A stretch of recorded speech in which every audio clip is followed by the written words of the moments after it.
Kunnickal opticals, Eramallur.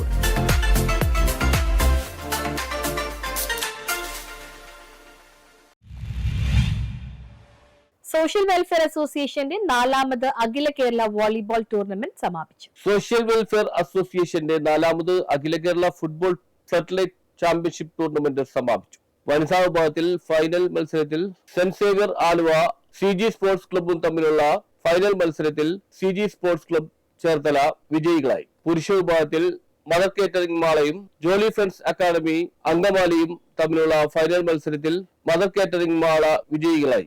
Volleyball championship മത്സരം KJ maxi MLA ഉദ്ഘാടനം ചെയ്തു. സെക്രട്ടറി ജോയ് സെബാസ്റ്റ്യൻ സ്വാഗതം പറഞ്ഞു. പ്രസിഡന്റ് KP തുളസിദാസ് അധ്യക്ഷത വഹിച്ചു. മുൻമേയർ KJ സോഹൻ, നഗരസഭ മുൻ സ്റ്റാൻഡിംഗ് കമ്മിറ്റി ചെയർമാൻ ശിവലാൽ, നഗരസഭ പ്രതിപക്ഷ നേതാവ് doctor Antony Kurithara, councillor Benny Fernandez, Priya Prasanth, Sheni Mathew, KM Rahim, Stephen Robert, Thomas തുടങ്ങിയവർ സംസാരിച്ചു. News bureau, Fort Kochi.